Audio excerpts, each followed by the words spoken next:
Hello everyone, welcome to easiest explain. तो students, आज के इस वीडियो में हम जानेंगे how to find total change in entropy. तो यहाँ पर हम देखने वाले हैं कैसे फाइंड करना है टोटल चेंज इन एंट्रोपी। तो उसके लिए सबसे पहले हमें कुछ चीज़ें पता होनी बहुत ज़रूरी हैं, जैसे कि specific heat capacity of water, that is 1 calorie per gram पर डिग्री सेल्सियस और 1 calorie per gram per kelvin. Specific heat capacity of ice 0.5 Kelvin per gram per degree Celsius or 0.5 calorie per gram per Kelvin. Latent heat of vapor is 540 calorie per gram and latent heat of ice 80 calorie per gram. तो ये data हमें याद रखना है, तभी हम numerical solve कर पाएंगे। अभी क्वेश्चन देख लेते हैं। 20 gram of vapor at 100 degrees Celsius is being condensed into water and then it is converted into ice at minus 40 degrees Celsius. Then calculate total change in entropy of the process. तो यहाँ पर सबसे पहले हम question के according यहाँ पर देख लेंगे कि कहाँ कहाँ चेंज हो रहा है। तो सबसे पहले 20 ग्राम ऑफ वेपर थी, तो वेपर का जो टेम्परेचर रहेगा वो 100 डिग्री सेल्सियस रहेगा। तो हम लिखेंगे 100 डिग्री सेल्सियस वेपर 20 ग्राम है। अभी हम उस क्वेश्चन में उसका यूज़ करेंगे, लेकिन हम उसका टेम्परेचर के अकॉर्डिंग हम यहाँ पे एंट्रोपी का चेंज दिखाएंगे। तो सबसे पहले delta S1 100 degree Celsius vapour से हम इस वेपर को चेंज करेंगे वाटर में, और ये 100 डिग्री सेल्सियस पर ही रहेगा। सबसे पहले वाटर में चेंज होगा, उसके बाद ये वाटर बनेगा आइस वाटर 0 डिग्री सेल्सियस पर हम लाएंगे, उसके बाद में इसको आइस में कन्वर्ट करेंगे और हमें चाहिए -40 डिग्री आइस, तो फिर यहाँ पे -40 डिग्री आइस। तो यहाँ पे total delta S1 delta S2 delta S3 delta S4 4 बार एंट्रोपी चेंज हुआ है। तो हमें भी हर क्वेश्चन में हमें ध्यान रखना है कि सबसे पहले वेपर से हम लिक्विड में लाएंगे। लिक्विड में जिस टेम्परेचर पे गिवन है 100 degree Celsius, 100 degree Celsius water पे आया, 0 डिग्री सेल्सियस वाटर पे आने के बाद में आइस में कन्वर्ट हुआ 0 डिग्री सेल्सियस, और फिर उसको टेम्परेचर कम करके -40 डिग्री सेल्सियस आइस बनाए, आइस मिलाना है। उसके बाद इन सब का कैलकुलेशन करना है हमको। तो यहाँ 2 फॉर्मूले यूज़ होंगे। जब यहाँ पे फेस चेंज हो रहा है, वेपर से वाटर में कन्वर्ट हो रहा है, तो फॉर्मूला जो यूज़ होगा वो है del S1 equal to -ml/T। ये फॉर्मूला हमें यूज़ करना है जब फेस चेंज होता है। तो यहाँ हो जाएगा डेल S1 इक्वल टू -20 ग्राम। यहाँ पे जो हमें m की वैल्यू रखनी है, यहाँ पे हम कितना वेट ले रहे हैं सब्सटेंस का वो रखना है, तो यहाँ 20 ग्राम आ गया। उसके बाद यहाँ पर हमें रखना है लेटेंट हीट ऑफ वेपर। तो लेटेंट हीट ऑफ वेपर यहाँ पे जो हमने देखा था वो है 540 कैलोरी पर ग्राम। उसके बाद में नीचे यहाँ पे पुट करना है टेम्परेचर। तो टेम्परेचर यहाँ हो जाएगा, हमारा वेपर है और नॉर्मली 273 डिग्री सेल्सियस होता है, और यहाँ पे 100 डिग्री सेल्सियस तो केल्विन में कन्वर्ट कर रहे हैं, तो 273 में हम 100 ऐड करेंगे।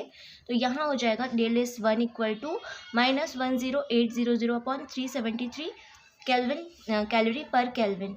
जब हम इसको कैलकुलेट करेंगे तो हमारा आ जाएगा -28.95 कैलोरी पर केल्विन। अभी ये कैलकुलेशन हुआ है केवल डेल S1 का। अब हम डेल S2 कैलकुलेट करेंगे, लेकिन यहाँ पे फेस चेंज नहीं हो रही है, वाटर टू वाटर यहाँ पर डेल S2 हो रहा है। तो जब सेम फेज होता है तो जो फॉर्मूला अप्लाई होता है वो होता है del S2 equal to MS/T2/T1। यहाँ पे माइनस साइन नहीं है, माइनस साइन तब होता है जब फेस चेंज होती है।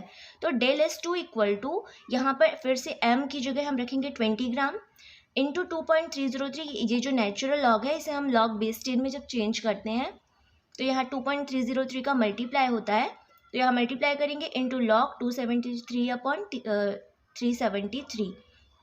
यहाँ पर जो T2/T1 है, तो जो T2 आया है वो हमारा है इसका टेम्परेचर 0 डिग्री सेल्सियस वाटर का, तो यहाँ 273 रहेगा, और ये जो T1 है वो 100 डिग्री है, तो यहाँ पे हो जाएगा 373, इसलिए यहाँ पे 373 आया है कैलोरी पर केल्विन। अब इसे आगे कैलकुलेट करेंगे। डेल S2 46.06 इन दोनों का मल्टीप्लाई करने पे आ गया, इंटू लॉग जब इसको कैलकुलेट किया तो आया -0.13 कैलोरी पर केल्विन। मल्टीप्लाई करने के बाद हमारा आ जाएगा डेल S2 -6.2411 कैलोरी पर केल्विन। अभी कैलकुलेट करेंगे हम डेल S3। अगेन यहाँ पर वाटर टू आइस जा रहा है, फेस चेंज हो रही है, तो फेस चेंज होने की वजह से फॉर्मूला जो अप्लाई होगा वो होगा -ml/t। -ml/t हम यहाँ पुट करेंगे तो माइनस जो m है उसकी जगह 20 ग्राम पुट होगा into latent heat of ice. अभी यहाँ पे जो S3 है हमारा, S3 है यहाँ पे वाटर से आइस में कन्वर्ट हो रहा है, तो जो लेटेंट हीट आएगी वो आइस की रहेगी। तो लेटेंट हीट ऑफ आइस जो होता है वो है 20 कैलोरी पर ग्राम, और नीचे जो टेम्परेचर रहेगा आइस के लिए वो रहेगा 273 kelvin. Del S3 equal to हो जाएगा -1600 डिवाइडेड बाई 273 कैलोरी पर kelvin equal to del S3। इससे जब कैलकुलेट करेंगे तो आ जाएगा -5.86 कैलोरी पर केल्विन। डेल S4 होता है 20 ग्राम। अभी डेल S4 देख लेते हैं, यहाँ पे फिर से आइस में कन्वर्ट हो रहा है, सेम फेज़ है, और जब सेम फेज़ होती है तो जो फॉर्मूला हमारा लगता है वो होता है MS/LN/T2/T1। तो यहाँ पर m की जगह 20 ग्राम पुट करना है, MS/LN/T2/T1। तो यहाँ आ जाएगा specific heat of ice. Specific heat of ice हमने देखा था वो होता है 0.5। तो यहाँ पे हम पुट करेंगे 0.5 calorie per gram per kelvin into LN/T2/T1। तो यहाँ पे T2 जो है वो हो जाएगा -40 डिग्री सेल्सियस है, तो 273 में से -40 कर देंगे और नीचे आ जाएगा T1 जो कि 273 है। उसके बाद जब नेचुरल लॉग को हम चेंज करेंगे लॉग बेस 10 में, तो 2.303 से मल्टीप्लाई हो जाएगा, और इसे जब हम कैलकुलेट करेंगे तो 0.8535 आएगा, और पूरा मल्टीप्लाई करने के बाद इस लॉग की जो वैल्यू आएगी वो आएगी -0.0688।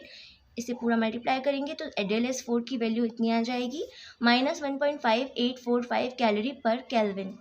अभी जो हमने यहाँ कैलकुलेट किया है del S1, del S2, del S3 और डेल S4, इन सभी की वैल्यू हमें ऐड करनी है, तो हम total change in entropy del S find कर पाएंगे। तो del S equal to del S1 plus del S2 plus del S3 plus del S4 होता है। तो यहाँ पे सभी वैल्यू हम यहाँ सभी में माइनस कॉमन है, तो हम माइनस को बाहर निकाल लेंगे और सभी को ऐड कर देंगे। कैलोरी पर केल्विन में हमारा आंसर आएगा जो कि है -42.6408 कैलोरी पर केल्विन।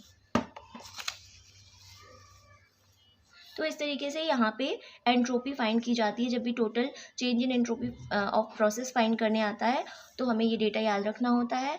आई होप आपको इस वीडियो से हेल्प मिली होगी इस तरीके की न्यूमेरिकल को कैसे सॉल्व करना है इसके लिए।